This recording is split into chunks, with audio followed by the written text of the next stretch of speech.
But you're buying bad news on a home dog in fucking December with Belichick. Oh, fuck the Bengals, bro. Give me the Pats.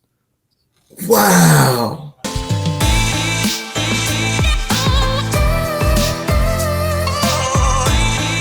Welcome back to another episode of TFM Bets. Yes, I'm back on the East Coast. Trent is still in Texas. And yes, I'm not wearing powder here. I feel like it was a classic Zoom move. So I'm completely naked if you guys want to subscribe to our OnlyFans, TFM Bets /OnlyFans. I'm just kidding. What's going on, Trent? How you doing? Are you back in Jersey? Yeah, I'm back in the Dirty Jers. We're back in the Dirty Jers. Let's go. Feeling good, dude. Feeling good. Shockingly, though, the Texas airport's not as crowded as I thought they would be. That's huge. That's huge. Where'd you go? Dallas Love Field? DFW. DFW. I hate DFW, bro. It sucks. I don't mind DFW. I'm not a hater. I'm not a hater. I hate it. I lived here for 4 years. I despise going to fucking DFW, bro. It sucks. Glad you made it home safe, though. Thanks, man. It was, a tough ride. A little bit of turbulence here and there. No, it was fine. But even shocking news, it's snowing in Texas. Dude, I'm looking out my window. I'm like, holy shit, bro. Does it make you want to get cute and invite the girl over and get some hot chocolate going, or what's your vibe right now with the snow? It does. It really does. Me and Shelly might snuggle up, watch a movie tonight. Well, that's not what I thought, but yeah, I mean that sounds good too. Hopefully you invite Katie to that, or maybe not. Let's get a little weird. But speaking of the snow, obviously we're going to talk about the NFL Sunday slate. That's pretty much going to be the primary. We're going to try to talk about the NBA games a little bit on Christmas, but there's no lines out now. We're recording on Thursday. Wearing my jet green, go Jets. If they win, let's clip this. It was always us. Fuck the Jaguars. If we lose, we can clip this one. Jets are going to jet. Tough game. We have looks to execute. Classic, bro. That's such a classic Jets fan mentality going into the game. I feel like I actually just summed up my entire Jets fandom in that second one. We had our look, but we didn't execute. No, I'm excited for tonight's game. What is the weather like right now over there? Because as you know, in our prize picks, I got the field goal prop, which is obviously very weather dependent. So, dude, to be honest, the weather is good. No rain, no snow. It's definitely a little chilly. So I don't know how I'm feeling about the field goal prop, but we're there, we're in it. So we'll see what happens. I mean, obviously, people are going to get this episode after the game anyway. So I got the weatherman in my Twitter DMs saying 30-mile-per-hour winds, GGs on the field goals. Oh, yeah. So here we go. Where'd they get their degrees? Shout out to all the weathermen for that last call in the Bills Dolphins game. Yeah, 3 inches of snow, right? So passing yards probably not a good look. There wasn't a drop of snow on the field. There wasn't a drop of snow. The field actually looked better than it did in the beginning of the year when it was sunny out. I'll be honest. Oh, dude, it could have been summertime. For fuck's sakes. But no, I got weathermen trying to say, oh, there's 3 inches of snow. You should take the under. That shit's soaring under. Yeah, no, you're not a weatherman, bozo. Yeah, no, keep your weather app closed for the night. You know what I'm saying? But speaking of the Bills are playing the Bears. Let's just jump right in. Playing in Chicago, the spread is -8. One of the games I wanted to talk about because apparently weather might be a factor. It seems like it's going to be a classic Chicago game.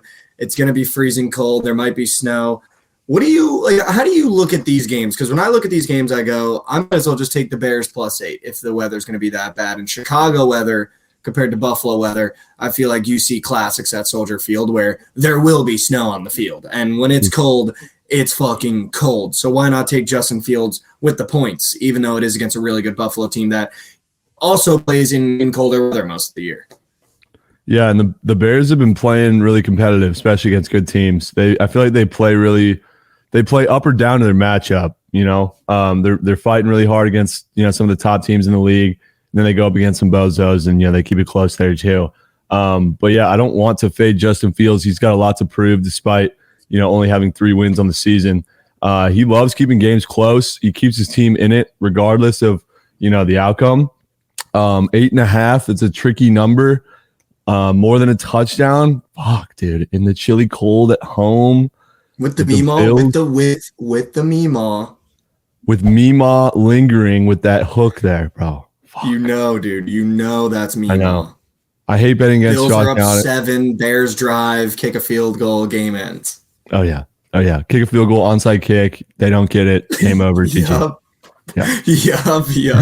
Yep. No, clip that after that happens because I can just smell it already, bro.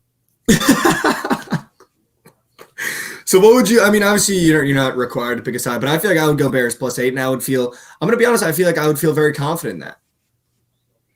Yeah, no, I like it. I definitely could see Bills ML going in the surge. I think they win this game for sure, but I could see it being close. I mean, Fields at home, usually is able to keep these games close. So I wouldn't hate that +8.5.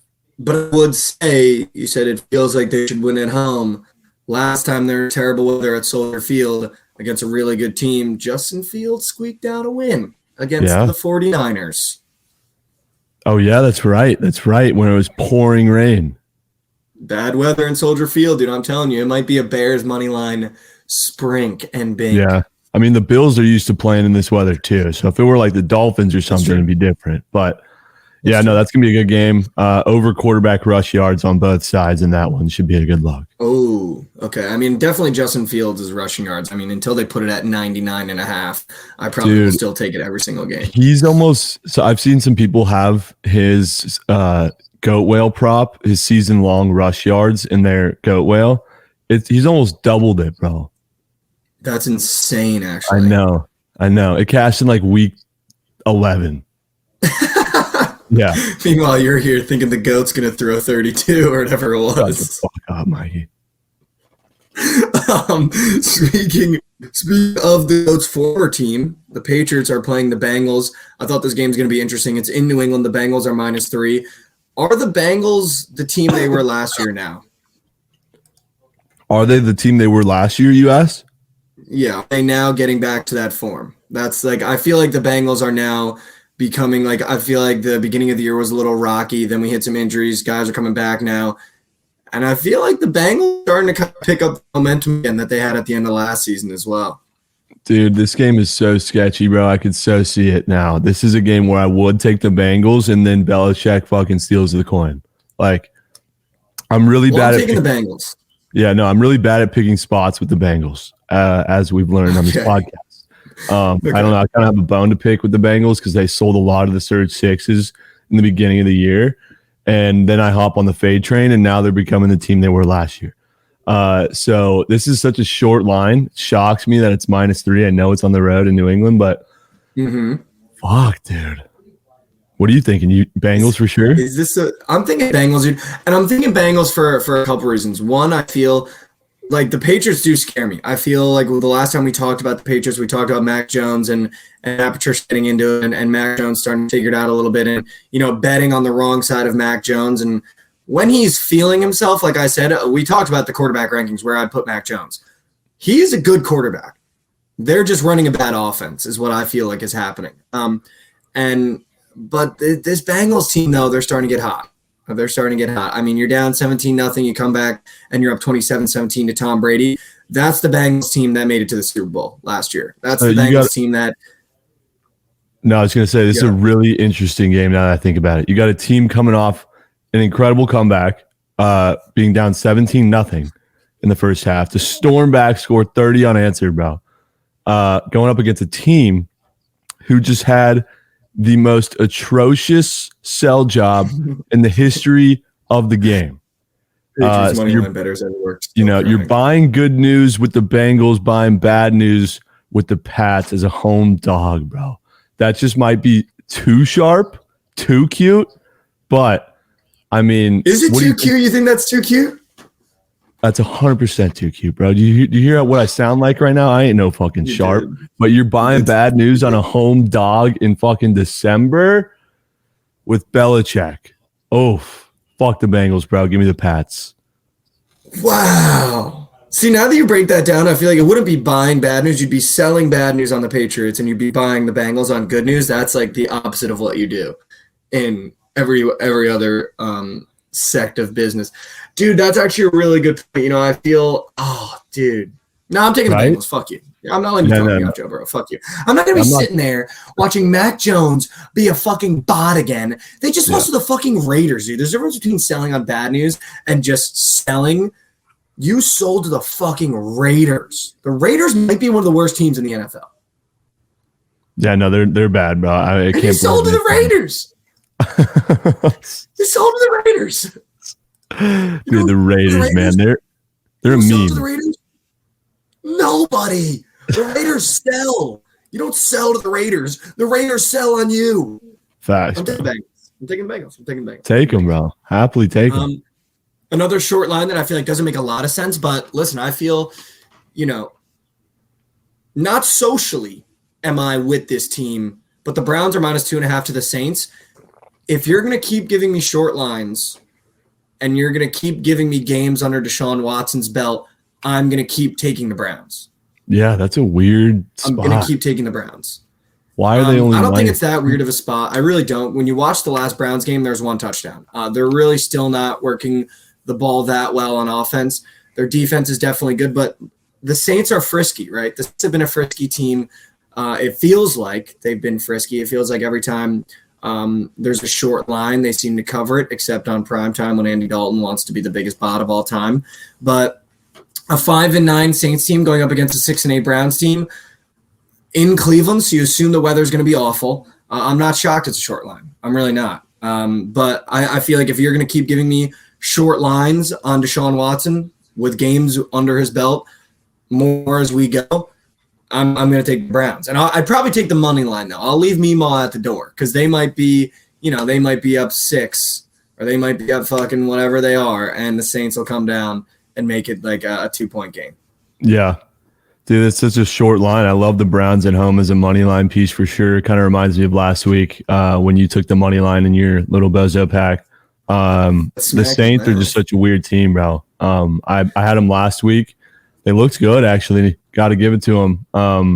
I don't know. So I think the Browns. I think why the line is short, really quick, not to cut you off. Myles Garrett, David Njoku, Amari Cooper, and Nick Chubb are all questionable. So that's probably factoring into the short line. But even without those guys, dude, I mean, you look at the Saints, Jarvis Landry, Chris Olave, those guys are questionable as well. But even with those injuries, this is a game where Deshaun Watson, you have to win. It was my point with last game as well. This is where you see why the Browns waited. Either you come out, and if your team is battered and bruised, and you win this game, this is a quarterback that brought the Texans to the fucking playoffs. The Texans. Who's bringing the Texans to the playoffs? Nobody. So you waited this long for him. I don't care what your team looks like, dude. I don't care what your team looks like on paper. Whatever team is out there, you waited this long for this guy. Deshaun, you wanted your job back after being one of the most deplorable humans off the field. You have to win these games. You have to win out. You have to win out if you're Deshaun Watson now. You have to. You have to. I feel like this is a game where Browns fans get what they want for Christmas, and that's a Browns win.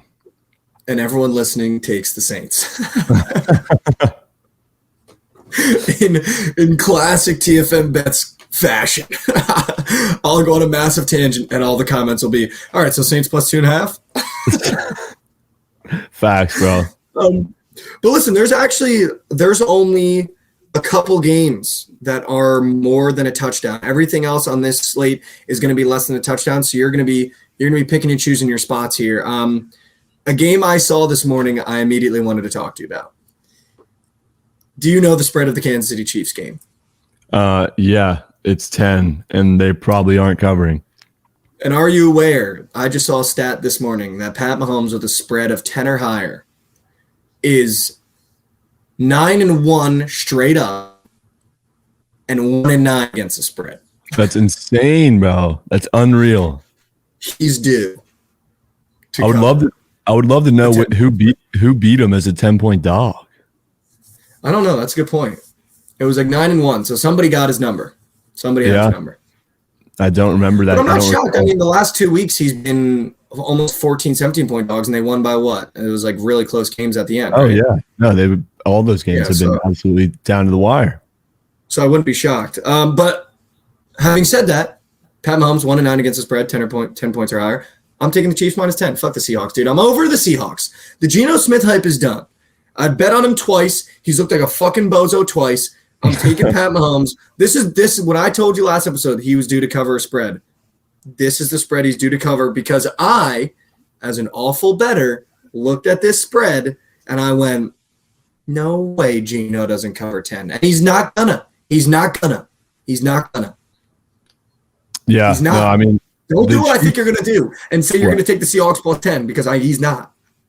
I'm not taking Seahawks plus 10. I'm not doing it.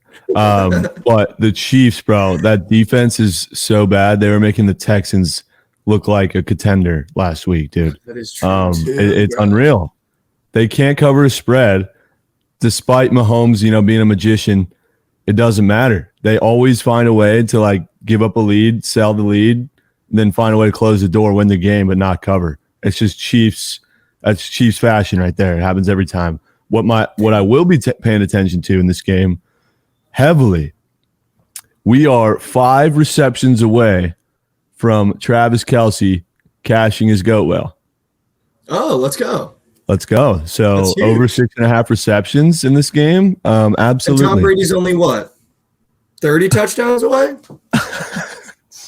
Hey, if we go 3 of 5, I get 4 racks back. So we're rooting for it. Oh, that's actually huge. Yeah. That's huge, dude. What? But yes, because I need 2 touchdowns from Derek, 2 touchdowns from CD, and 5 receptions from Kelce.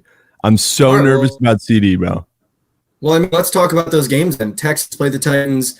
The Titans are -3. We just talked about that Texans team has gotten a little frisky. I feel like when you look at that Texans team, this is a team that Derrick Henry runs all over.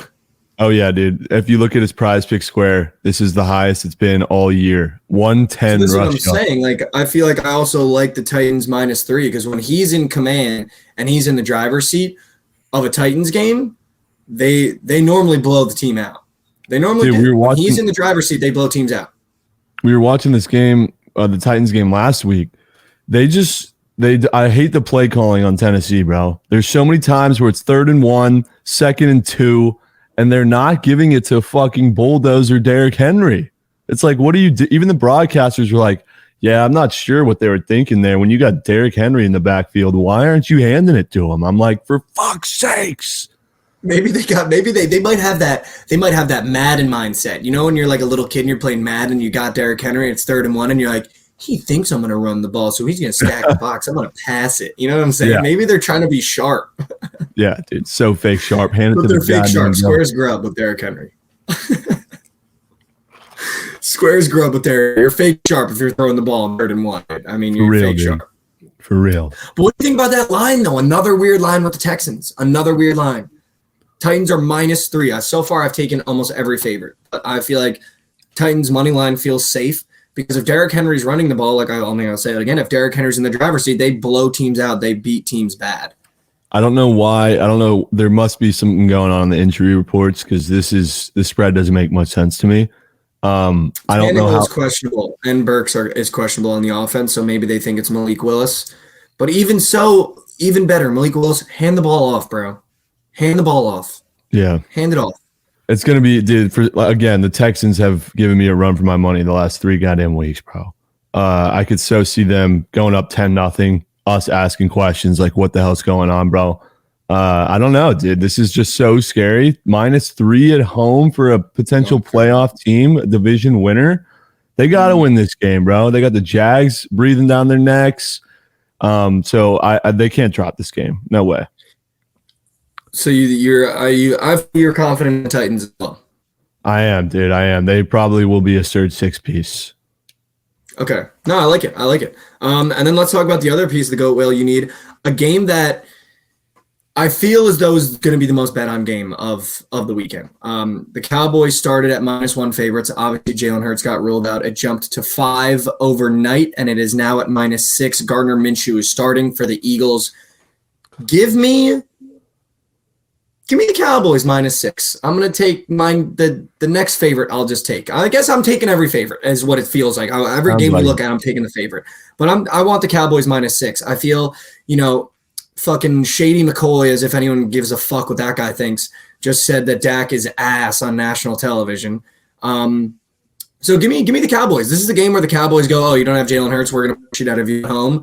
CD's going to have 3 touchdowns for the goat whale, hopefully. But no, give me the Cowboys. I feel like this is a game where, like, Dak, you have to show up now, dude. Like, people are asking questions about you because you've looked like a bozo more times than you haven't this season. And now that the Eagles without their starting quarterback, if you don't cover -6 Dak Prescott, I'll agree with Shady McCoy and say your ass. Dude, I can't believe they gave away that game to the Jags last week. We just had a feeling. We just had a feeling, and Trevor goaded up and stole one from the Cowboys. The Cowboys have to win this one. This is such a huge momentum swing for the division for both of these teams. Like I have a feeling about the Cowboys now, like I did with the Jaguars. Like, what do you feel about this game?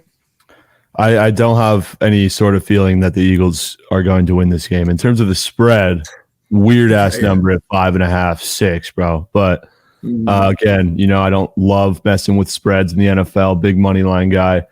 I mean, the Cowboys got to win this game, and I think they will. Okay, so the Cowboys money line surge 6-piece. More than likely. Put him on the spot. Clip it. Make sure you put him in there. Clip it. No, just kidding. Dude, you know what I'm looking at right now? I've never seen. It's for sure, obviously, the time of year for it being this way, but I've never seen so many over-unders in the 30s. So low on the over-unders, dude. So low. On the whole slate, bro. There's, I think, like 6 or 7 of them that are in the 30s. That Browns game's at 32. But that's going to be an ugly game. Yeah. That's going to be an ugly game. But I love that the over is 46. Obviously, it's in the Cowboys Stadium, which is a dome. So the weather plays no factor there. I love that the over is very high because I need CeeDee Lamb touchdowns. So I hope they're slinging rocks and catching tutties because I need 2 tutties from CD like I need air, bro. I think he'll get it too, dude. Like, he's definitely, I mean, he's the guy over there. There's really nobody else. Dude, like, Noah Brown and Michael Gallup are stealing my coins. Yeah, they are. But how many touchdowns does he have? Like, what was the number at? He's got 6. I need 7.5 over. Wow. He's gonna stop. I think he gets one against the Eagles, bro. When you play a team with the Eagles, you gotta go to your goat. And I mean, Darius Slay is good, right? He's great. He's a Pro Bowler, but like CD normally plays well against good teams, so I wouldn't be shocked if he gets one. Yeah, he's just been getting doubled, so it's been really tough for him to be open in the red zone. It sucks. That's why they're getting Noah Brown, who's a fake CD Lamb, bro. Every time Noah Brown catches a tutty, I think it's CD. So bullshit, bro. Speaking of a high over under, the Vikings Giants game is at 48. What do you think about that game? The Vikings are -4 to the Giants. The Giants just came off beating the Commanders after Terry McLaurin got absolutely the wool pulled over his eyes by the ref. That was one of the most fraudulent things I've ever seen in my life. Dude, this Vikings team cannot be taken seriously. They are something else, bro. So Giants +4. I mean, dude, obviously Vikings money line's very appealing to me. But after last week's bullshit, dude, I don't know. This is the fakest. What are they? 13 and what? 4 or something like that? 11-3. That is unreal, dude. They're the fakest 1 seed I've seen in quite some time. I'm not going to bet that game. I was going to give you my bet for that game. I'm not going to bet that game. Vikings win that game. Wow. Yeah. Are you sure though? Yeah, I am. They have, are you sure? Daniel Jones has no business going into Minnesota. Tough place to play, and beating the fucking Vikings at home. Okay. I guaranteed surge 6-piece. I already know it's going to be in there. The minute I saw it, I went, you know what, that's in there. No debate. The Lions play the Panthers in Carolina. The Lions are -2.5. If you're going to sit here and tell me the Lions aren't in your 16 parlay, I know you're lying. I mean, definitely no, not for sure. But the Lions haven't been in there once all year, believe it or not. Not a single time. I just haven't been dude, because nobody was on the wagon last year. That's why I loved the Lions. And now everyone's on the wagon. And I thought it'd be a good idea to hop off the wagon because I thought they would, kind of be, worse than they were. They're 10 times better. They're winning games. And I haven't fucking put a single dime on them all year. And it's kind of sad. But, dude, this could be the spot where I sack up, put the Lions in the 6, and then they go out and lose to the fucking Panthers. I mean, it could be. I think it's going to be a good game, dude. I really do. I think this will be a good game. After Detroit, coming off just beating the Jets, right?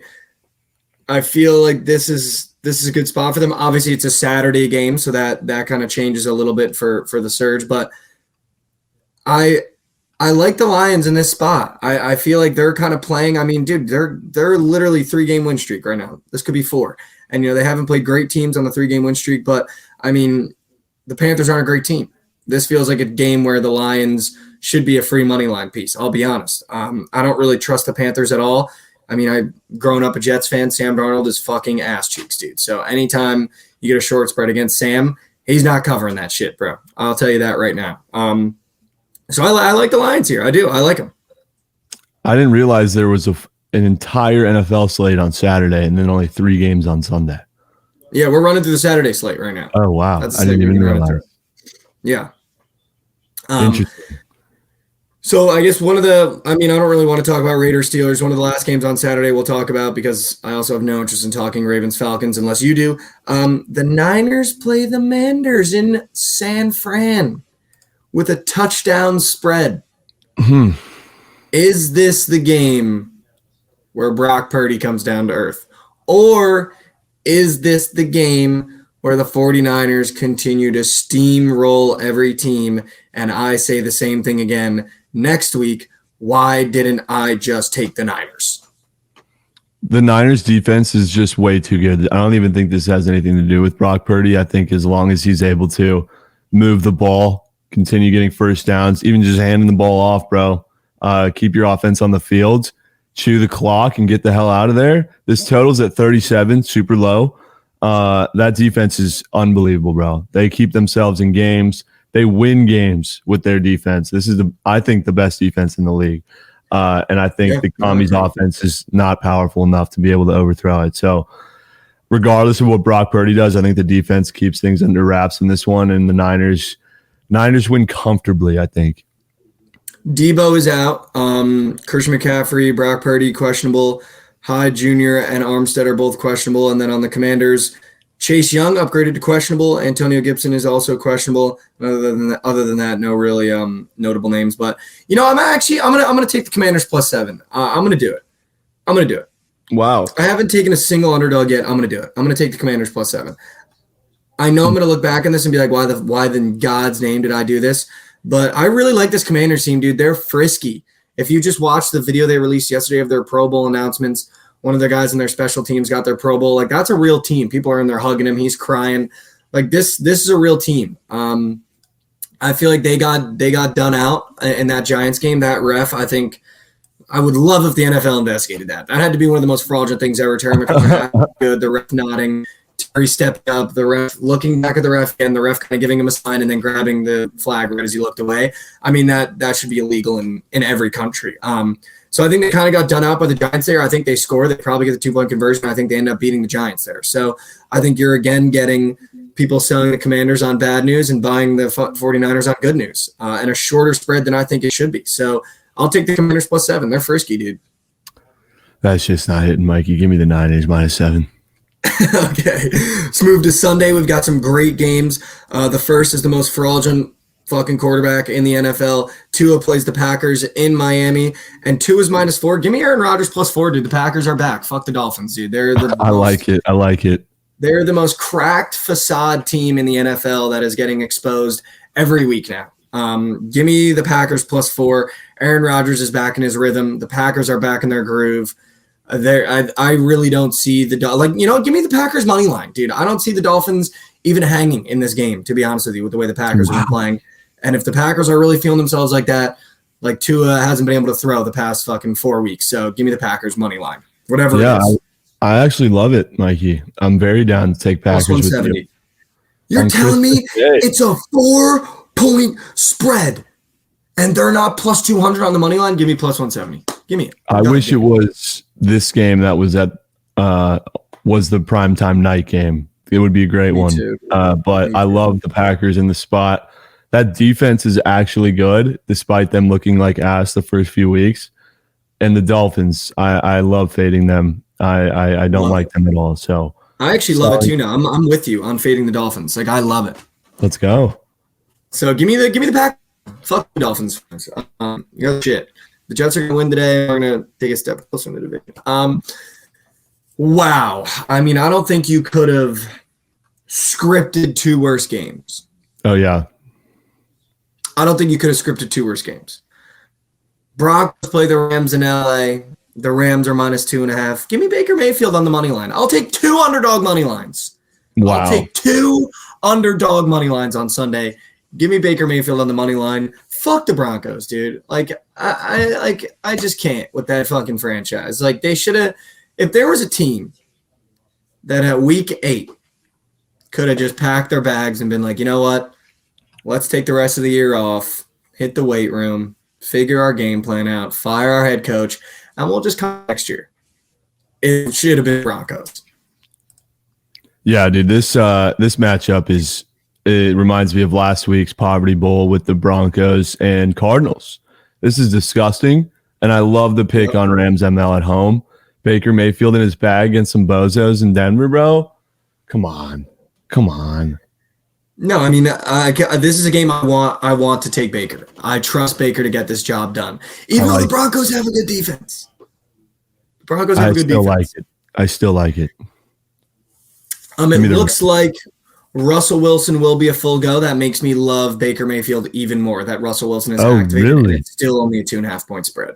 Oh my goodness, I didn't even know that. Well, that definitely changes my thoughts on it. But still, I love the Rams. Take the Broncos. Take the Broncos. No, I'm not. I did. You think I'm taking Denver after everything I've seen? It changes your mind as if Russell Wilson has played even a sliver of good football this year. I mean, it's a 10 times better option than whoever the fuck else would be shooting up under center. I don't know. I feel like Simeon, Ripien, either of those guys. No, that's definitely a little sauce. Ripien? He's kind of a goat. No, he's not. He's nowhere near. All right, well, give me Baker on the money line. I'll take 2 underdog money lines on Sunday.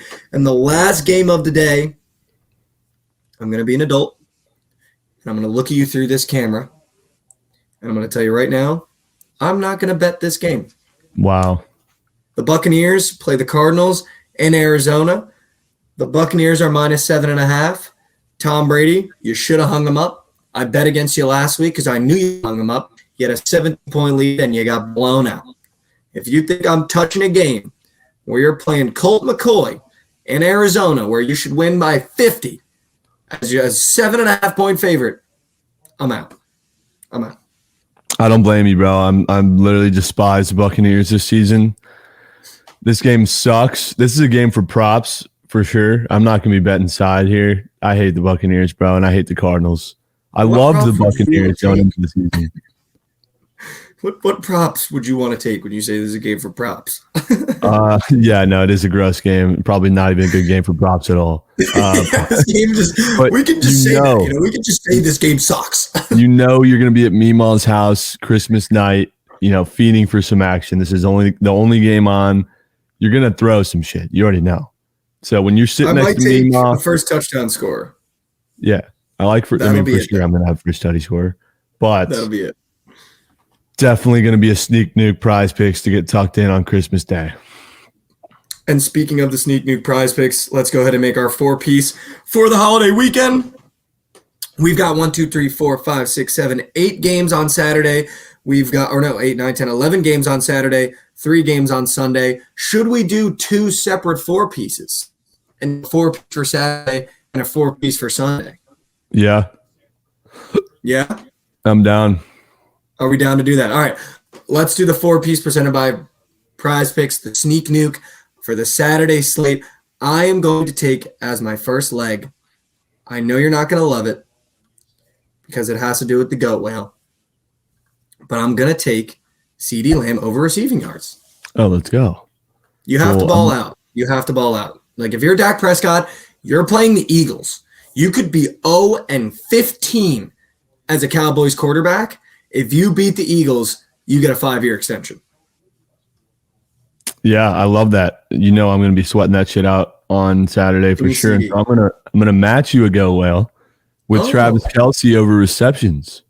Oh, should we go full goat whale? Derrick Henry touchdown. They're not putting that up, though. It's No, they're minus not putting that up. 160. Yeah, they're not putting that up. Should we do Derrick Henry over rushing yards? That's so high, bro. So high. He should grub. I think it's forced. All right, well, let's be fake sharp then. And why don't you go ahead and give me Amon-Ra St. Brown over receiving yards against the Panthers? Oh, okay. Whatever Fields rush yards is, let's go ahead and add that as the fourth leg. I love that. Yep. All right, the 4-piece sneak nuke presented by Prize Picks for the Saturday NFL slate reads as follows. Tail or you're a coward. First, CeeDee Lamb more than his receiving yards in a big divisional matchup. You got to do your job. Second, I'm taking Amon-Ra St. Brown more than his receiving yards against a god-awful Panthers team. Go bang them out, Amon. Yep. I'm bringing it to the table. Travis Kelce over receptions, likely going to be 6.5. And whatever the number is for Justin Fields rush yards, I'm seeing 70.5 right now. We're putting that in there. Travis Kelce receptions and Justin Fields rush yards. Spoon feed us. And now we move on to the 4-piece sneak nuke presented by Prize Picks for the Sunday slate. You're getting 2 sneak nukes for this weekend from the Fade Pod or the Tail Pod, whatever you feel. First leg, I want you to go ahead and literally on a platter like Thanksgiving or a Christmas dinner, feed me Aaron Rodgers more than his passing touchdowns. It should be 1.5 if they have it up. And if they don't have the passing touchdowns, I want his passing yards. Because I need to just rudely root against the Dolphins, and that feels like the best way to do it. Yeah. Kind of surgical in my bag for this one. Give me Broncos over sacks. You can't put offense and defense in the same one. Do we have offense in there? You just said Aaron Rodgers. That's offense. I said Broncos, not Dolphins. I know, but you can't have defense and offense in the same entry. Doesn't matter where it is. What are you saying? What do you mean? You said Rodgers. You can't have a defensive square in an offense square too. It doesn't matter if it's the same game, different game. Yes, you can. No, I don't think so. Are you sure? Dude, if you have squares that don't involve this game on offense, it doesn't matter. Okay, let me just make sure, because last time we did that, we botted. No, dude, you can't take you can't take sacks with like a Baker prop or anything on the Rams. But it doesn't matter. I was gonna take Baker passing yards, but we'll do. Okay, then I'll stay away from that. No, but keep it in, because I'm gonna go somewhere else. Keep it in. They don't even have Aaron Rodgers props up yet, so I don't even know what the fuck's going on. So hopefully they put those up. All right, well, if you're going sacks, Aaron Rodgers passing yards, God, that leaves us with this Buccaneers game. Why don't you go ahead and give me – why do I want to take, like – oh, dude. You tell me what square you take in that game. Godwin receptions. Oh, that is so good, because I wanted to go Fournette rushing yards. I like Godwin receptions. And do you like Fournette rushing yards or no? They don't have it. No. We got Rod. Let's make a 3-piece gobbler. 3-piece gobbler for Sunday. There's only 3 games. Go Rodgers pass yards. Go. What do you want? Baker pass yards? No, Rodgers pass yards, the sacks on the Broncos, and then your Godwin receptions. I'll let you take the wheel. That's a 3-piece McGobbler. All right, a 3-piece McGobbler presented by Prize Picks for the Sunday slate reads as follows: Aaron Rodgers pass yards more than your 2 legs are what? Yep. We're going sacks for the Broncos over sacks and Godwin over receptions in the Bucs-Cards game. Excellent. All right, I mean, we did say we were touching it just a little bit. There's no spreads out yet, but let's just talk about, great games on Christmas for the NBA. Let's just glaze over them very, very quickly. Obviously, there is no spreads out. But, in terms of props games, I think this is going to be one of the best slates for the NBA. In terms of games I'm most excited to watch, I think Grizzlies, Warriors, and Bucks, Celtics are going to be the best games. I would love to bet on those games. I think this might be the biggest square board yet, where you just go Giannis, Tatum, Ja Morant, Devin Booker, and Luka all more than their points, and you sit there and watch them all green out. I love it. I love it. The goats on Christmas, dude. That sounds like a blast.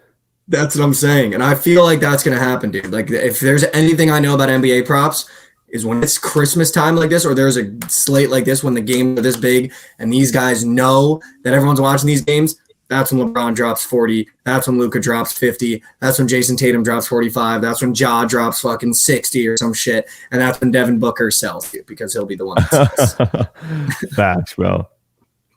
I love it. I can't wait. I can't wait to hammer some props on Christmas Day in these NBA games. NBA Christmas is my favorite. It's interesting. I feel like we don't normally have football, NFL football with NBA Christmas, but this year we do. We don't need it. Which I'm really hyped about. Me too. I'm looking forward to it. I think it's going to be really fun. So keep an eye out for that, guys. If you want to know what we're picking for those games officially, make sure you follow Trent and I on Twitter. I don't know what the surgical stream schedule is, but for those of you for after the holidays, the surgical stream is something Trent does every day on the Book It Sports Twitch channel, where you can come on, chop it up with him, give your play of the day, and he tells you if it's going to hit or not. And then he puts some of them in a parlay. So make sure you guys check out that. But yeah, I mean, this has been another episode of TFM Bets. We have a 4-piece sneak news that's taking place on Saturday. We've got a 3-piece the Gobbler that's taking place on Sunday. We ran through most of the games. We talked about the NBA. Trent, thanks for coming out, dude. Merry Christmas, bro.